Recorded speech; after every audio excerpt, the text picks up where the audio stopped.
Bismillahirrahmanirrahim. Assalamu alaikum. Dear students, today is first lecture of ADPL. I welcome all of you. I am waiting for joining that all students join. Then we start the lecture. But there is almost 5 to 10 minutes are have passed. No one has joined. जब तक मैं आपको अपना introduction देती हूँ इस जो हमारी ऑनलाइन सेशन है इसकी रिकॉर्डिंग भी मैं साथ साथ कर रही हूँ. It will be provided to you. My name is Uzmanas and my qualification is a master's in electrical engineering from Hamdard University. At first, I have done bachelor's in computer system engineering from main campus Hamdard University. Then I uh, completed my master's from Hamdard University City campus. And I have received gold medal in my both degrees. I served myself in Hamdard University main campus or North campus in both campuses almost 2 to 3 years. Now I teach in visiting in different universities. Nowadays I am only teaching in Hamdard University as a visiting teacher or as an online teacher.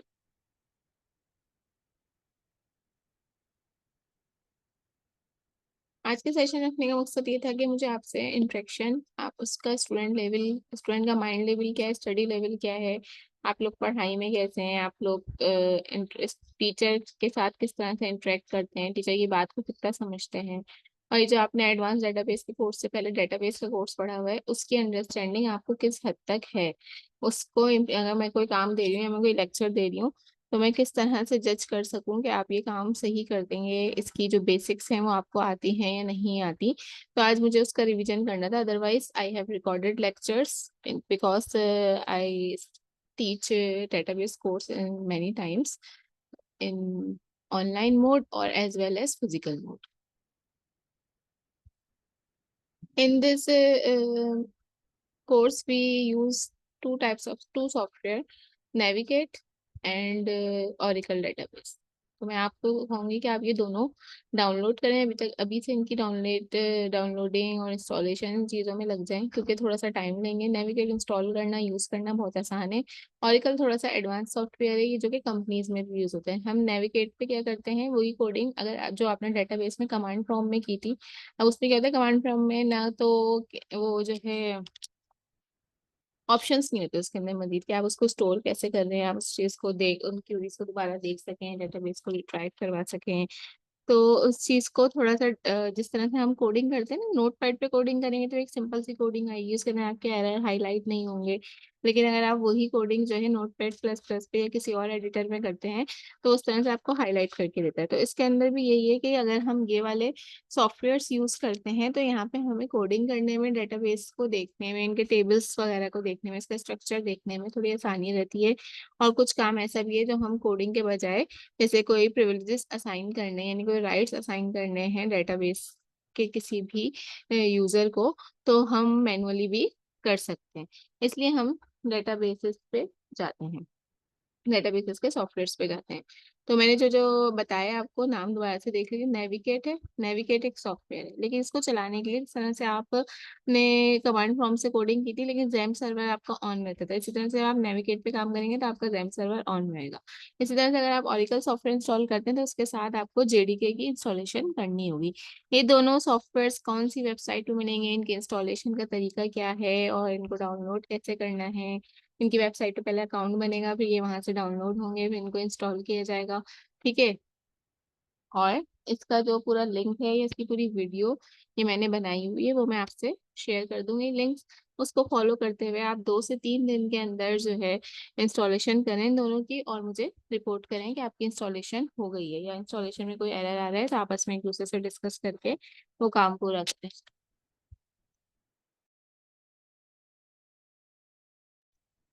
You can easily get the software setup from your labs, Programming Lab 3 or Programming Lab 2, इन दोनों के अंदर आपको जो है इसके setup मिल जाएंगे। आप इनके जो वो है क्या होते हैं हमारे पास लैब अटेंडेंट्स, उनसे बोलेंगे तो वो आपको यूएसबी में दे सकते हैं।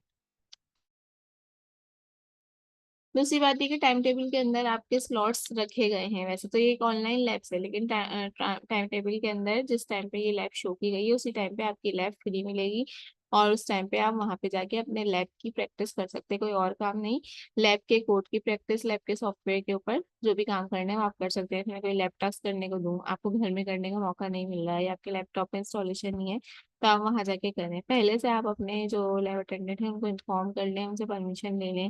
फिर अगर वो कुछ कहते हैं, आपको उस टाइम पे बैठने की परमिशन नहीं देते या सॉफ्टवेयर कोई इशू है, तो आप मुझे इन्फॉर्म करें, तो मैं एचओडी से जो है कह के आपके लिए वो स्लॉट फ्री करवा दूंगी कि उस स्लॉट में आप लैब में जा सकते हैं, आपको परमिशन मिल जाएगी। अच्छा जी, अब मैं तो कोर्स का ओवरव्यू अगर कोई स्टूडेंट्स होते तो मैं देती और मैं डिस्कस करती, लेकिन किसी भी स्टूडेंट ने क्लास ज्वाइन नहीं की है तो जो रिकॉर्डेड लेक्चर है वो आपको प्रोवाइड कर दिया जाएगा। आपको अपनी जो है जितना भी डेटाबेस का रिवीजन है उसमें उसका रिवीजन मिलेगा, और साथ ही साथ जो है आपको कुछ होमवर्क दिया जाएगा, असाइन किया जाएगा। जो भी हमको आप मैं आपको मेरे पढ़ाने का तरीका क्या है, इंटरेक्शन सेशन का मकसद ये है कि मैं अपने पढ़ाने का तरीका आपको बता सकूं। उस पर आपको कोई एतराज हो तो आप मुझसे बोलें, या आप कोई चेंज करवाना चाहते हैं टीचर ऐसे नहीं इस तरह से कर लेते हैं, तो यू आर वेलकम। तो मैं जो भी मैं लेक्चर लूंगी, जिस दिन भी मैं लेक्चर लूंगी, जरूरी नहीं हम फ्राइडे को लेक्चर दें। अगर आप वीक डे में लेक्चर करवाना चाहते हैं तो मगरिब के बाद का कोई भी टाइम है, मगरिब तक ऑलमोस्ट सभी लोग जो है अपने घरों पे पहुंच जाते हैं। तो उसके बाद आप किसी भी टाइम पे अपनी क्लास अरेंज करवा सकते हैं कि मेरे पास भी टाइम हो, आपके पास भी टाइम हो, तो हम उस टाइम पे अरेंज कर लेंगे। अच्छा, और जो हमारी सीआर है, सीआर आपका ये काम है कि आपको ये एक्सेल की शीट मेंटेन रखनी है। जितने भी लोग सेशन के अंदर ऑनलाइन यहाँ पे मेरे पास शो होंगे उनकी अटेंडेंस मार्क करनी होगी। ड्यूरिंग दिस सेशन हम डिस्कशन भी करेंगे, मैं आपको होमवर्क भी मतलब उसी टाइम काम भी दे दिया करेंगे जो कि क्लास वर्क होता है। जैसे मैंने कोई टॉपिक समझाया, मैंने आपसे बोला कि 1 NF या 2 NF निकाल के दिखाएं इस टेबल का, आप अपने पास पेपर पे करेंगे, उसकी पिक्चर लेंगे और मुझसे यहाँ पे या तो व्हाट्सएप ग्रुप में यहाँ पे शेयर करेंगे, और मैं उसी टाइम चेक करके आपको बताऊंगी कि आपने ये काम सही किया है या गलत किया है। अच्छा, अभी आपको जो इनिशियली काम है वो यही है कि आपने नॉर्मलाइजेशन और डाटा का टेबल स्ट्रक्चर वगैरह ये सब चीजें किस तरह से बनती हैं, इनकी प्रैक्टिस रखनी है इससे पहले कि हम आगे एडवांस डेटाबेस के टॉपिक के ऊपर जाएं। अब डेटाबेस और एडवांस डेटाबेस, इन दोनों के अंदर डिफरेंस क्या है? एडवांस डेटाबेस के अंदर क्या किया गया है कि जो आपकी एसक्यूएल स्ट्रक्चर क्यूरी लैंग्वेज है वो अभी तक डेटाबेस डिजाइन करने के लिए यूज होती थी, लेकिन उन डेटाबेस को हम किस तरीके से प्रोग्रामिंग लैंग्वेज के साथ मर्ज कर सकते हैं, यानी इफ एंड एल्स की कंडीशन लगा दें, वाइल लूप लगा दें, तो ये क्या कहलाता है? एडवांस डेटाबेस कहलाता है। एडवांस डेटाबेस जो है मतलब मर्ज है, मर्जअप है किसका? एसक्यूएल का और प्रोग्रामिंग लैंग्वेज का। अभी तक हम एसक्यूएल ऐसे यूज करते थे, एक टेबल क्रिएट कर दो, टेबल के अंदर डाटा डाल दो, टेबल के अंदर डाटा इंसर्ट करना है, डिलीट करना है, ये सारे काम हम कर रहे हैं। लेकिन इन टेबल के अंदर अगर हम कोई ऑटोमेटिकली काम करवाना चाहते हैं, if user enters this value तो ये हो जाए, if user want to read this value या user want to read the complete list, तो आप किस तरह से वो लूप लगा के काम कर सकते हैं, वही काम जो कि आप वहाँ पे इस तरह से कर रहे थे कि ग्रेटर देन इक्वल्स टू, यहाँ से यहाँ तक की वैल्यूज आ जाए, यहाँ से यहाँ तक की वैल्यूज आ जाए, सिलेक्ट ऑल कर रहे हैं। इस तरह बहुत सारी चीजें ऐसी हैं जो कि हमें प्रोग्रामिंग लैंग्वेज यूज करने में हमारे यूज करने से हमारा फायदा है, ये हमारी आसानी है। तो ये है हमारे पास एडवांस डेटाबेस। उसके लिए जो लैंग्वेज का नाम है वो हम कहते हैं PL/SQL, या जो लिखते हैं वो लिखते हैं PL/SQL। शुरू के जो हमारे मिड टर्म तक का जो लेक्चर होगा वो मिलता जुलता होगा आपके डेटाबेस के लेक्चर से, यानी कि टेबल्स बनाना, टेबल्स क्रिएट करना, इंडेक्सिंग करना और डिफरेंट चीजें, कुछ और ऑप्शन उसके अंदर ऐड हो जाएंगे। मिड टर्म के बाद जो हमारे पास आएगा उसमें प्योरली हमें ओरेकल के ऊपर काम करना होगा, ओरेकल सॉफ्टवेयर के ऊपर, और उसके अंदर हमारे पास ये PL/SQL लैंग्वेज आएगी, लूप्स लगेंगे, फाइनेंस की कंडीशन अप्लाई होंगी, वाइल लूप होगा। आप में से जिन लोगों का इस तरफ इंटरेस्ट है या जिसको ऐसा लगता है कि उसने डेटाबेस का कोर्स बहुत अच्छे तरीके से पढ़ा है, उसकी समझ में आया है, तो वो अपनी प्रैक्टिस कंटिन्यू रखें। अपने जो आपने पिछली क्लास के अंदर डेटाबेसेस बनाए होंगे उनको स्टोर रखें, उन फाइल्स को हम किस तरह से नेविगेट के अंदर एग्जीक्यूट करवा सकते हैं वो सब आपको वीडियो के जरिए, जो मेरी रिकॉर्डेड वीडियोस हैं वो भी आपसे शेयर कर दी जाएंगी, और आप उससे नेट से कुछ देखना चाहें तो उसको फॉलो कर सकते हैं। मैं आपको आउटलाइन शेयर कर देती हूँ। के हमारे पास एडवांस डेटाबेस की जो आउटलाइन है, हम क्या क्या टॉपिक्स इसके अंदर पढ़ने वाले हैं।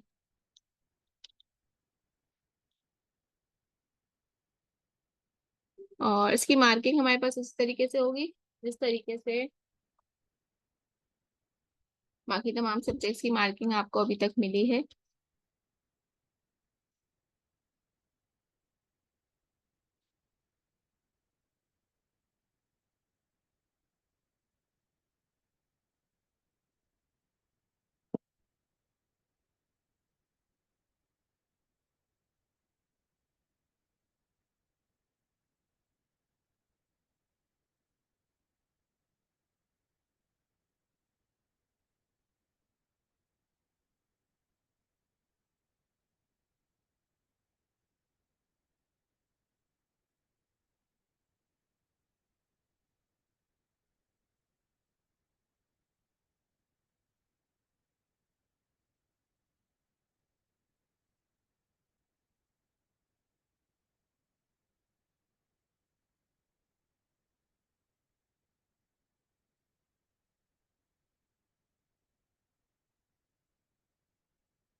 अच्छा जी, मैं इसलिए साइलेंट हो गई थी कि मेरे पास व्हाट्सएप पे मैसेज आया था कि आप लोगों को जो है लिंक नहीं मिले।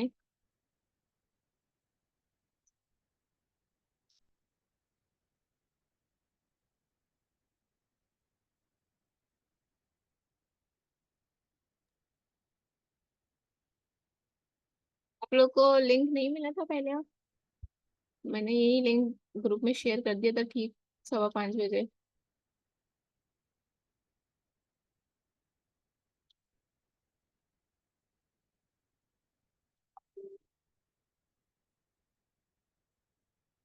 फिर वेलकम अब्दुल बासित एंड ज़ेरेक in first class of advance database.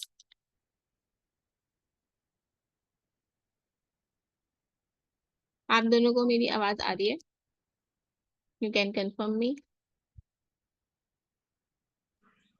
जी आ रही है, आवाज तो आ रही है। ठीक है। अस्सलाम वालेकुम। वालेकुम सलाम। वीडियो के जो हमारे लेक्चर था उसके स्टार्टिंग के अंदर मैंने ओवरव्यू दिया है, कुछ अपना इंट्रोडक्शन दिया है। बाकी मैं आप लोगों का ही वेट कर रही थी, इसलिए मैंने अभी तक कोई नया टॉपिक पढ़ाया नहीं है। मैं अभी कोर्स आउटलाइन की तरफ जा रही हूँ, कोर्स आउटलाइन का ओवरव्यू आपको दे रही हूँ। और जो मैंने अभी लेक्चर स्टार्ट किया है उसकी रिकॉर्डिंग भी कर ली है, तो आप लोगों को जो शुरू में आपसे मिस हुआ है उसकी रिकॉर्डिंग भी मिल जाएगी।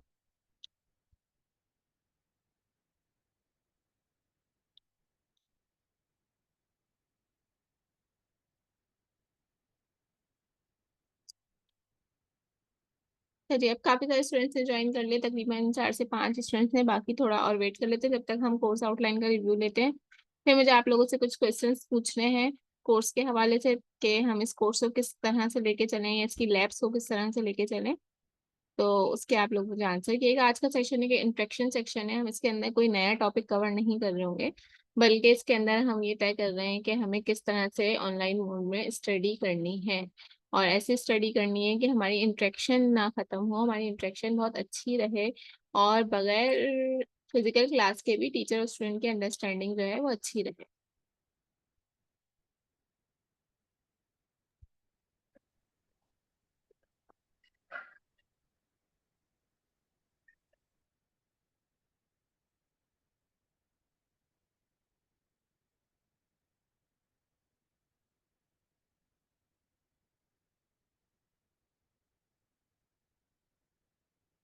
अच्छा, ये आपके पास स्क्रीन शो हो रही है, इसके अंदर वर्ड का डॉक्यूमेंट है, और क्या है ये हमारे पास आउटलाइन शो हो रही है आप लोगों के पास?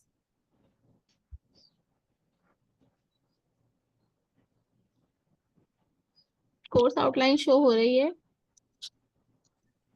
जी हो रही है। ठीक है।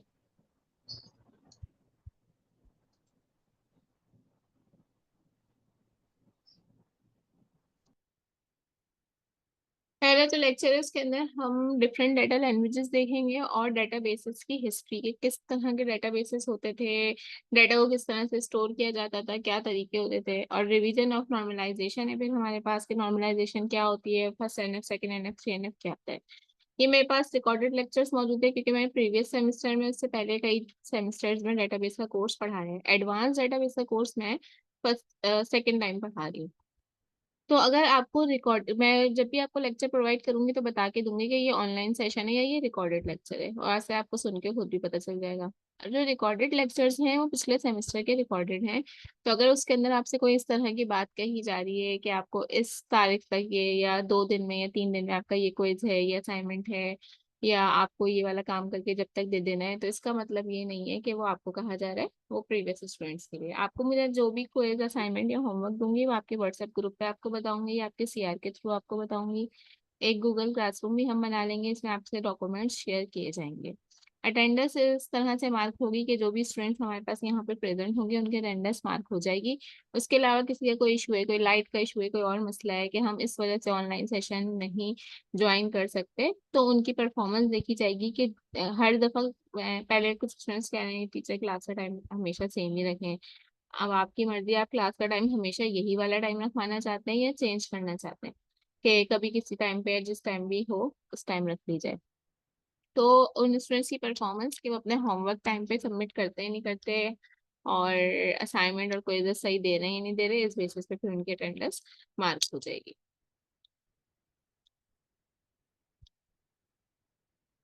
फिर हमारे पास है डबल ई आर डायग्राम, इसकी सब चीजें, फंक्शनल ट्रांजिटिव डिपेंडेंसी। तो ये जो आपके 3 लेक्चर्स हैं ये समझ लें कि आप उसके अंदर ही हैं, डेटाबेस को ही रिवाइज कर रहे हैं। Convert model diagram into A R D diagram, यानी आपको एक मॉडल डायग्राम बना के दी जाएगी, आपको बता दिया जाएगा कि भाई ये कॉन्सेप्ट है, ये प्रॉब्लम है। अब उस प्रॉब्लम को देखते हुए आपने सॉल्व करना है, उसकी एक ई आर डायग्राम बनानी है। यानी कि हमने एक प्रॉब्लम दे दी है, एक मॉडल दे दिया कि एक स्कूल है जिसमें स्टूडेंट्स को भी रजिस्ट्रेशन की जरूरत है, इसके अंदर टीचर्स को भी हायर किया गया है, और इनका भी डाटा रिकॉर्ड करना है, इनका भी डाटा रिकॉर्ड करना है। एक टीचर जो है वो एक से ज्यादा कोर्स नहीं ले सकती, और स्टूडेंट्स जो हैं वो एक से ज्यादा कोर्सेज में या 2 से ज्यादा कोर्सेज में एनरोल नहीं हो सकते। तो इस तरह का कोई मॉडल आपको दे दिया गया है। उस मॉडल को देखते हुए अब आपने खुद सोचना है उसके अंदर कितने एंटिटीज बनेंगी, उन एंटिटीज का आपस में रिलेशनशिप क्या होगा, ये आपकी एआर डायग्राम कहलाती है, ये आपने खुद से डिजाइन करनी है। फिर इंडेक्सेस क्या होती है, व्हाट आर इंडेक्सेस, इनका पर्पस, इनका सिंटेक्स, ये सब आपको करना है। Then we have introduction to UML diagram. UML diagram क्या है, ये भी एक डेटाबेस को डिजाइन करवाने या समझाने के लिए एक यूएमएल डायग्राम। जब भी हम कोई डेटाबेस डिजाइन करते हैं या डेटाबेस की कोडिंग करते हैं, इम्प्लीमेंटेशन करते हैं, तो उसके लिए हमें क्या करना होता है कि हमें कुछ काम जो है ना वो फिजिकली करना होता है। ये कह लेंगे कुछ काम हमको ऐसे करना होता है कि हम पूरी इम्प्लीमेंटेशन की तरफ नहीं जाते बल्कि एक ड्राफ्ट बना लेते हैं। तो ये डायग्राम्स हमारे लिए क्या है, ये डायग्राम्स हमारे लिए एक ड्राफ्ट का काम करती है। जब हम इस फेज पे आते हैं तो हम डायग्राम बना के पहले अपना जो स्ट्रक्चर है, जो प्रोग्रामिंग करना चाह रहे हैं, उसको हम अप्रूव करवा लेते हैं अपने क्लाइंट से या अपने बॉस से या अपने कुलीग से कि क्या हम सही डायरेक्शन में जा रहे हैं। फिर अगर हमें लगता है कि हाँ हमने जो कुछ डिजाइन किया है, हमारी जो भी ब्लॉक डायग्राम है वो बिल्कुल एक्यूरेट है और इसके अकॉर्डिंग हमें कोडिंग करनी है, then we will go towards the coding. बजाय इसके कि आप सारा काम करने के बाद अपने क्लाइंट को दिखाएं और वो कहे कि नहीं मैंने ये थोड़ी कहा था कि एक टीचर जो है वो एक वक्त में एक ही कोर्स पढ़ाएगा, बल्कि एक टीचर जो है एक वक्त में 2 डिपार्टमेंट्स में कोर्स पढ़ा सकते हैं। और जो है स्टूडेंट का आईडी नंबर ये क्यों रख दिया, हम स्टूडेंट का आईडी 3 फिगर्स में ही रखेंगे, उसको 4 डिजिट में नहीं होना चाहिए। तो बजाय इसके कि आपने पहले से सब काम कर दिया, स्ट्रक्चर बना दिया, डाटा इंसर्ट कर दिया, उसके बाद दिखाएं, हम एक वो करते हैं ना स्केजुअल मीटिंग्स, जैसे F5 भी बनाते हैं। पहले फर्स्ट एवोल्यूशन हो रही है, फिर सेकंड एवोल्यूशन होगी, उससे पहले प्रपोजल होगा। तो इसके अंदर भी हम डेटाबेस बनाते में भी यही सारी चीजें फॉलो करते हैं। ये आपके पास जो लेक्चर नंबर 4 में लिखा हुआ आ रहा है, database design and implementation, 6 faces of implementation. तो ये इम्प्लीमेंटेशन के 6 फेसेस के अंदर हम इस टॉपिक को कवर करेंगे। फिर आपका असाइनमेंट आएगा, क्विज आएगा। यहाँ पे इस पोजीशन पे लिखा हुआ है, इसका मतलब ये नहीं है कि वो 5th वीक में ही हो, वो 4th वीक में भी हो सकता है, 3rd वीक में भी हो सकता है, लेकिन अनाउंस कर दिया जाएगा। पर जो भी काम लेक्चर दिया जाएगा, कोई होमवर्क दिया जा रहा है उसको कॉपी पे करने को कह रही हूँ, तो इसका मतलब ये है कि आपने वो कॉपी पे करना है और 2 दिन के अंदर अंदर 2 दिन के अंदर अंदर कॉपी पे सॉल्व करके उसकी पिक्चर्स जो है ग्रुप पे शेयर करनी है। और अगर मैंने असाइनमेंट बोला है तो असाइनमेंट भी मैं हार्ड कॉपी में ही सबमिट करूंगी, वो मैं बता दूंगी किस तरह से करना है जिस वक्त असाइनमेंट दूंगी। क्विज भी हमारा हार्ड में ही होगा। ये भी हमारा एक थ्योरेटिकल टॉपिक है। ठीक है, ये मिड से पहले की सारी चीजें हैं जिसके अंदर हम एडवांस डेटाबेस की जो नई चीजें हैं या उसकी जो अंदर कह लेंगे थ्योरी है, किस तरह के रीड एंड राइट फंक्शंस किस तरह से काम कर रहे हैं, ट्रांजैक्शन क्या होती है, क्यों होती है, किस तरह से काम कर रही है, डाटा की कलेक्शन क्या है, एनालिसिस क्या है, इन चीजों को देखना, इनके फैक्टर्स को देखना। डेटाबेस का जो सिंपल कोर्स था उसके अंदर तो हम क्या कर रहे थे, हमने डायरेक्टली ये करना सीख लिया था कि ईआर बन जाती है, ईआर से डाटा बनाना है। डाटाबेस हमारा फोकस उसमें क्या था कि आपको डेटाबेस का स्ट्रक्चर डिजाइन करके दिखा देना। लेकिन अब आपने काफी सारा काम उस पर कर लिया, डाटा भी इंसर्ट कर लिया, डिलीट भी कर लिया, और भी बहुत सारी प्रॉपर्टीज अप्लाई की होंगी। But now we need to understand that how this database work. तो वो हम इस database course, advance database course के अंदर कवर करेंगे। Role of recovery manager, who is recovery manager and how it will work, introduction to deadlock, what is deadlock, components of deadlock क्या है, इसके disadvantages क्या है, इसके preventations क्या है प्रोटोकॉल्स की। ठीक है, ये सारे पार्ट होगा हमारा मिड टर्म से पहले का। जब आपका पेपर आएगा यानी मिड टर्म का, तो आप ये समझ लेंगे उसके अंदर थ्योरी बहुत ज्यादा होगी, प्रैक्टिकली उसके अंदर कौन कौन सी चीजें इन्वॉल्व होंगी। आपका ये देखें इंडेक्स वाला पार्ट, ठीक है, ईआर डायग्राम डिजाइन करने का पार्ट, यूएमएल डायग्राम डिजाइन करनी है, और ये 3 चीजें जो हैं मुझे जो अभी तक समझ में आई हैं, वो आपका प्रैक्टिकली इस तरह का न्यूमेरिकल टाइप के क्वेश्चंस होंगे। बाकी जो आपका ज्यादा काम है वो किसके ऊपर है, उसके ऊपर है, थ्योरी पे है। और ये नॉर्मलाइजेशन, तो 4 चीजें प्रैक्टिकली हो गई। एक नॉर्मलाइजेशन, दूसरी ईआर डायग्राम, तीसरी यूएमएल डायग्राम, और चौथा ये इंडेक्स की कोडिंग वगैरह कुछ पूछ ली जाएगी, कोई टेबल बना के दे दिया जाए, इंडेक्स का कोड लिख दें, सिंटेक्स लिख दें, इस तरह से। बाकी हमारा फोकस जो है इसकी रूट्स को समझना है, इसके बैकग्राउंड को समझना है कि that how database works. Then after the mid term फिर हमें कुछ इसको साथ साथ लेके चलना है।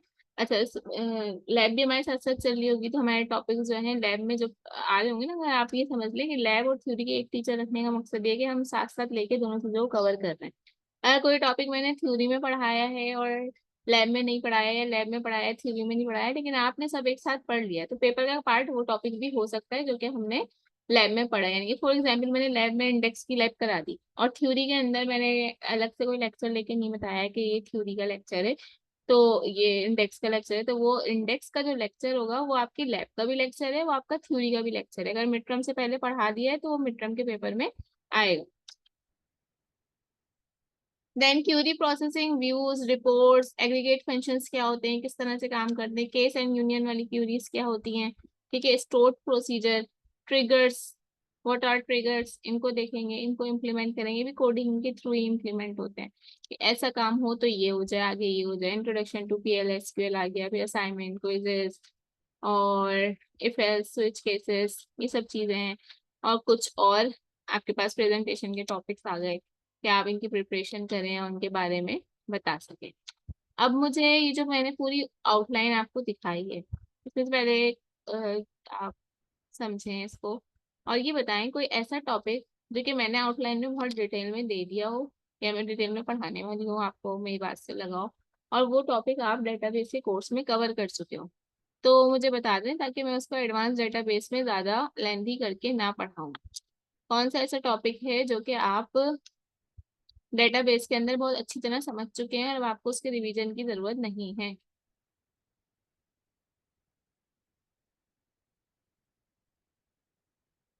हाँ भाई, कौन आंसर कर रहा है मुझे। नॉर्मलाइजेशन और ये सब चीजें आपको बहुत अच्छी तरह क्लियर हैं या नहीं, ईआर डायग्राम, यूएमएल डायग्राम।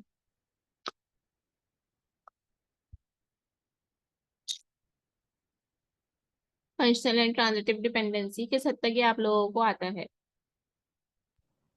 ऐसे यार डायग्राम का तो पता है थोड़ा बहुत।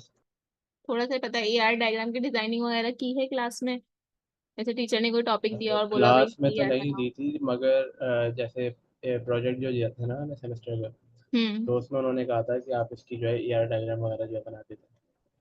सही है, और थ्योरी के अंदर ईआर का टॉपिक पढ़ा था। थोड़ा बहुत पढ़ा था लेकिन डिटेल में नहीं पढ़ा था ज़्यादा। सही है। इसके नोटेशंस वगैरह पता है?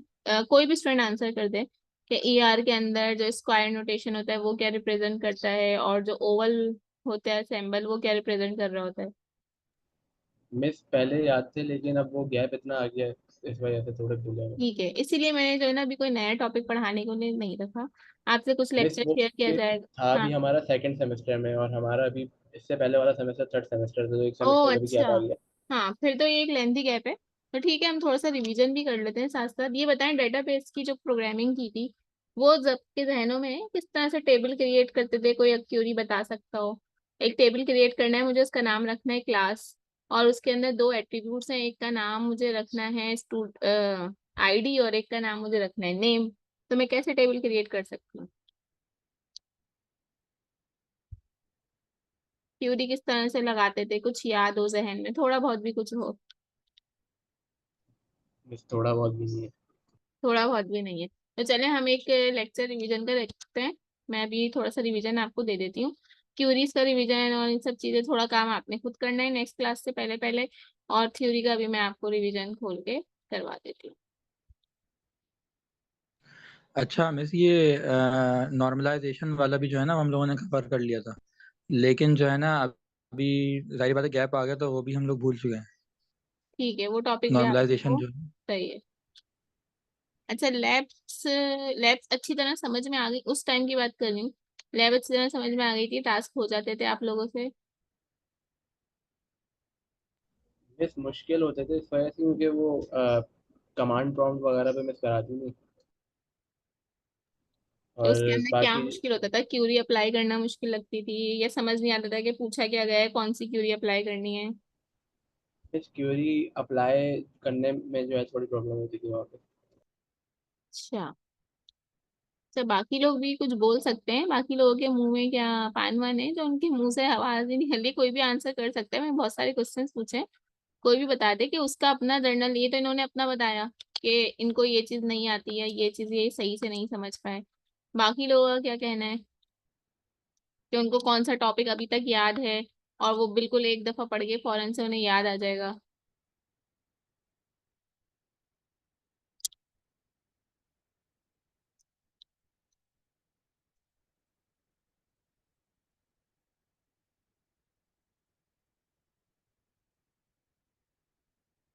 चले हम ओवरव्यू लेते हैं, यहाँ तो सब खामोश बैठे हुए हैं। स्क्रीन शेयर हो गई है लेक्चर नंबर 1 की, तो मुझे बताएं।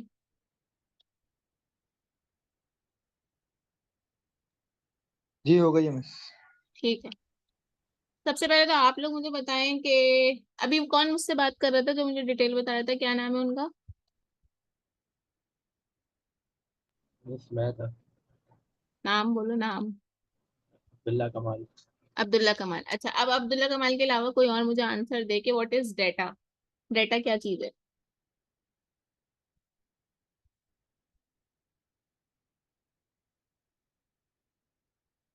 इतना तो पता होगा ना, इतना तो एक आम लाइफ में चाहे आप डाटा का कोर्स पढ़े ना पढ़े डेटाबेस का, लेकिन डाटा क्या होता है नादरा ने डाटा मांगा है, पुलिस वालों ने डाटा मांगा है, यूनिवर्सिटी वालों ने डाटा मांगा है। तो डाटा क्या है, व्हाट इज डाटा? मिस किसी भी चीज़ की इंफॉर्मेशन वगैरह। ठीक है। इंफॉर्मेशन और डाटा में क्या फर्क होता है? मिस मतलब इंफॉर्मेशन, अच्छा डेटा की बात करूँ ना मैं तो हम्म। डेटा मतलब ये होगा ना, मतलब किसी की भी सारा मतलब जो भी ये कब पैदा हुआ वो, हम्म। और उसका नाम क्या है, और कौन से प्रोग्राम में एडमिशन लिया हुआ है उसने, उसका CMS ID, और बाकी हम्म। सारी चीज़ें जितनी भी होती हैं, सही GPA है। वगैरह, अगर ठीक है। यूनिवर्सिटी के अंदर बात करें तो। हाँ। और इंफॉर्मेशन क्या है? इंफॉर्मेशन भी मतलब यही होगी ना, मतलब डेटा की इंफॉर्मेशन है, या डेटा और इंफॉर्मेशन में देखें यही थोड़ा होगा सा मेरे ख्याल फर्क में। है। डेटा और इंफॉर्मेशन में थोड़ा सा फर्क है। जी। डेटा ये है कि हमने सब कुछ कलेक्ट कर लिया।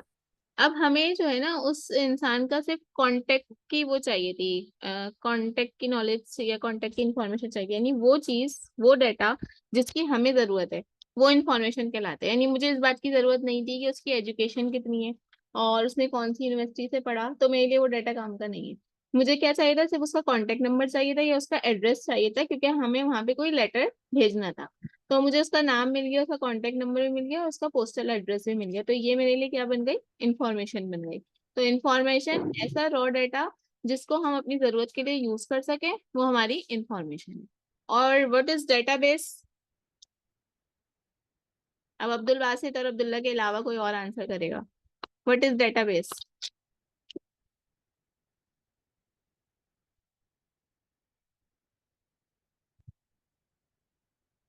बताओ भाई, डेटाबेस तो सामने ही लिखा हुआ है स्क्रीन पे। क्या होता है डेटाबेस? वजिया, लाइबा, हम, हमजा, जिरक।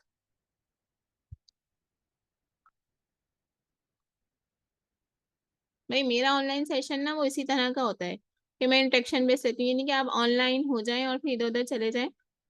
मैं, मेरा जो भी ऑनलाइन सेशन होगा उसके अंदर ये क्वेश्चन आंसर रहेगा, और भी स्टूडेंट्स के साथ मैं भी ले रही हूँ क्लासेस। अगर आपका उनसे रब्ता हो तो वो भी आपको यही पता चलेगा कि मेरा रिकॉर्डेड लेक्चर के अंदर पूरा लेक्चर मैं पढ़ा दूंगी। जो अभी लेक्चर खुला हुआ है ना, ये रिकॉर्ड हुआ हुआ है, ये मैं आपसे शेयर कर दूंगी। लेकिन मुझे यहाँ पे जो मैं लाइव सेशन ले रही हूँ ना, उसके अंदर मुझे इंटरेक्शन चाहिए। जो क्वेश्चन मैं पूछूं उसका मुझे आंसर चाहिए। जो टॉपिक मैं घर से स्टडी करने को दूं, वो मुझे अगले लेक्चर के अंदर उसके आंसर्स चाहिए। तो मैंने एक बहुत सिंपल क्वेश्चन पूछा है, व्हाट इज अ डेटाबेस? ये आप पढ़ चुके हैं। क्या होता है डेटाबेस? डेटाबेस होता है जिसमें डाटा को ऑर्गेनाइज किया जाता है, यानी जिसकी सारी डिटेलों के अलग अलग ऑप्शन बनाए जाते हैं कि किसमें क्या आएगा क्या आएगा। यानी किसी होटल का बनाएंगे तो उसके अंदर उसके रूम्स, उसके रिसेप्शनिस्ट और उसके जो वर्कर्स हैं उनका अलग डाटा बनेगा। ये सारी चीजें होती हैं डेटाबेस। सही है। और हमारे पास कौन कौन से टाइप्स के डेटाबेसेस मौजूद हैं यहाँ पे मेंशन किया गया है। MySQL टाइप, मतलब ये सारे वो डेटाबेसेस हैं जिनको हम यूज करते हुए किसी भी सॉफ्ट, मतलब ये सारे सॉफ्टवेयर्स के नाम हैं और इनकी मदद से हम डेटाबेस इन पे डिजाइन कर सकते हैं। और सही बताया इन्होंने कि डेटाबेस क्या है, एक ऑर्गेनाइज कलेक्शन ऑफ डाटा है जिसके अंदर हम डिफरेंट डाटा को स्टोर कर सकते हैं। मीनिंगफुल डाटा को, जो मीनिंगफुल डाटा होता है ना, वो इन्फॉर्मेशन कहलाता है। यानी जो हमारे पास डाटा की जरूरत है वो हमारा मीनिंगफुल डाटा है।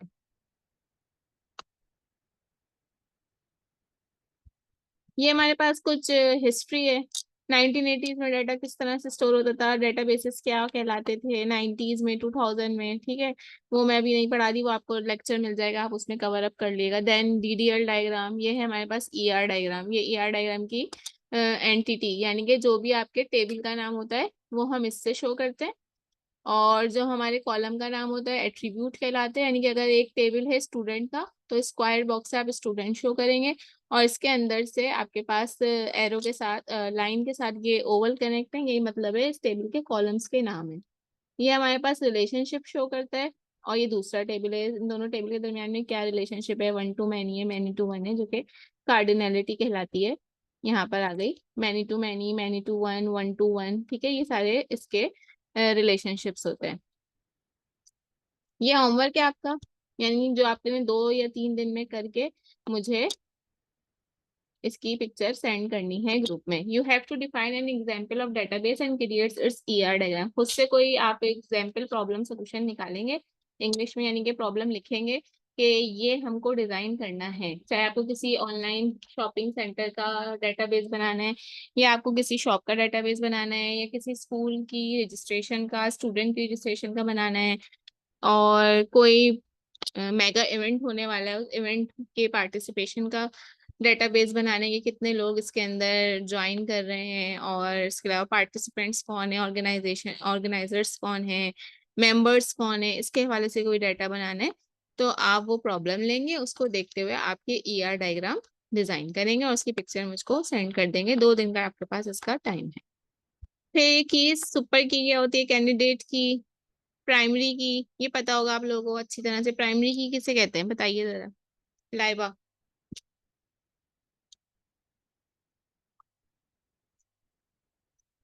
व्हाट इज प्राइमरी की?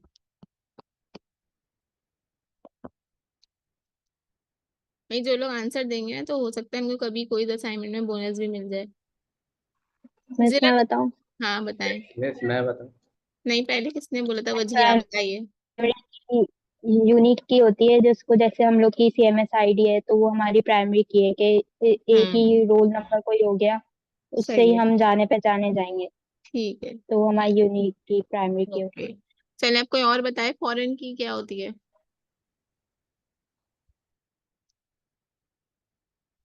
व्हाट इज फॉरेन की? मिस फॉरेन की जो है दो के जो है टेबल्स के अंदर एक सिमिलर की होती है, रिलेशन टाइप की रेट करने के लिए यूज होती है। सही है, चलिए सबका थोड़ा थोड़ा दिमाग अब काम करना शुरू हो गया है। ये हमारे कुछ ऐसे टॉपिक्स हैं जो यहाँ लिखा हुआ है, queries, sub queries, joins, functional dependencies, normalisation, views हटा दो। ये टॉपिक वो हैं जो कि इनको भी छोड़ दें, ये आपके रिवीजन के टॉपिक हैं, ये आपने रिवाइज करने हैं इस वीक के अंदर। ठीक है, बाकी जो आपको वीडियो लेक्चर मिलेगा उसके अंदर भी उसका रिवीजन मिल जाएगा। फिर भी कोई क्यूरी रह गई हो आप मुझसे क्वेश्चन भी कर सकते हैं, ताकि मैं नेक्स्ट लेक्चर के अंदर आपको वो समझा दूं। वरना आपको ये खुद से स्टडी करना है, मेरा वॉच जो लेक्चर है उसकी वीडियो देखकर। फंक्शनल डिपेंडेंसीज, नॉर्मलाइजेशन, नॉर्मलाइजेशन का भी आपको लेक्चर मिल जाएगा। ठीक है, और क्या है हमारे पास, ई आर डायग्राम,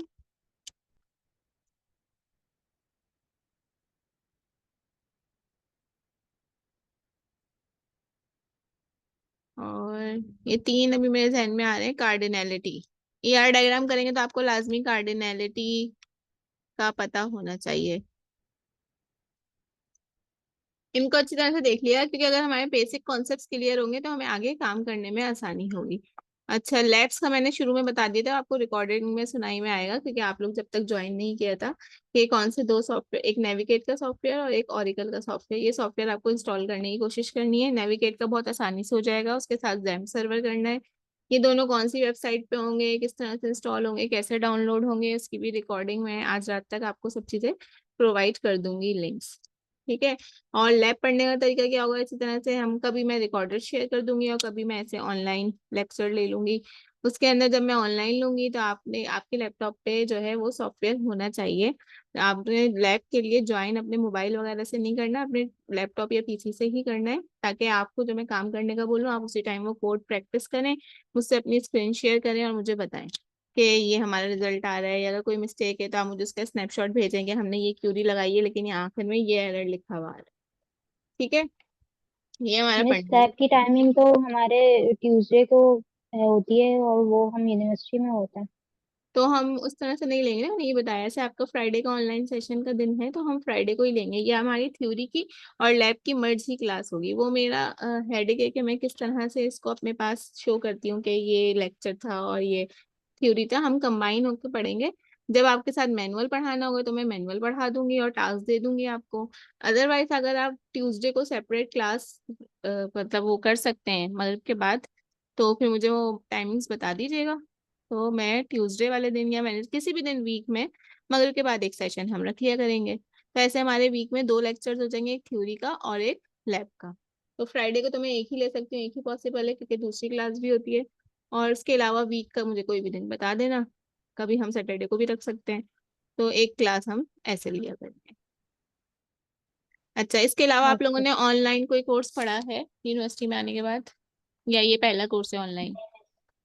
पहला ही है। पहला है, अच्छा ठीक है। अच्छा, मैनुअल की सबमिशन आप लोग किस तरह से करवा रहे हैं, जो अभी मिस मुझे पीडीएफ पिछले सेमेस्टर में किस तरह से करवाई थी? पीडीएफ करवाई है बस अच्छा, मतलब ऑनलाइन क्लासरूम पे। सबमिशन। ठीक है, जी जी। सही है। अब मैंने शुरू में ये बताया था कि आपकी जो रिजर्व लैब है ना, जो टाइम टेबल में शो हो रही है, आई थिंक CL3 शो हो रही है। अब आप मंडे को उस लैब में जाएं, जो भी CR है वो जाएं, मुस्कान है ना CR, जी उनको कह दिएगा, वो अभी यहाँ पे ऑनलाइन नहीं है, कि उस लैब में जाएं, वहाँ पे पूछेंगे वहाँ पे सॉफ्टवेयर इंस्टॉल हुआ हुआ है ऑरिकल का और नेविगेट का, जैम का। अगर नहीं है तो मुझे बताएं, मुझे वहाँ मैं वहाँ उसकी इंस्टॉलेशन करवाऊंगी, ताकि आपको जो टास्क दिए जाएं तो आप लोग अपने फ्री टाइम में, या वो जो ट्यूसडे वाला स्लॉट है उसमें वहाँ जाके उसकी प्रैक्टिस कर सकें और अपने टास्क कर सकें। घर में कभी टाइम मिले नहीं मिले, लेकिन जो यूनिवर्सिटी के अंदर आपको 3 घंटे फ्री मिलेंगे, आप में उसमें लैब का काम वहाँ जाके कर सकते हैं। आप बिल्कुल कोशिश करें आज से ही कि आप इंस्टॉलेशन पे लग जाएं। नाम नोट कर लें सॉफ्टवेयर के जो मैं बता रही हूँ, ऑरिकल डेटाबेस, ये लिखा हुआ भी आ रहा है। ठीक है, इसका एजुकेशन वर्जन जो है वो करना है। थोड़ा सा ये मुश्किल टाइम लेता है इंस्टॉल होने में भी। इसमें आपने ऑरिकल की वेबसाइट पे जाना है, उसमें आपको अकाउंट बनाना है। अकाउंट बनाने के बाद आपके सिस्टम से जो भी रिलेट कर रहा है, जो भी आपके सिस्टम की प्रॉपर्टीज हैं, 64 बिट और विंडोज कौन सी है, उसके अकॉर्डिंग आप सेटअप डाउनलोड करके इंस्टॉल कर लें। और उसके अलावा नेविगेट और जैम्प सर्वर, ये 3 चीजें आप लोग करके रखें। यही बस हमारा आज का लेक्चर था। और किसी को कुछ पूछना है तो वो पूछ लें। मुझे टाइम मिलता है तो मैं रात तक सारे लिंक्स आपसे शेयर कर दूंगी। Any question?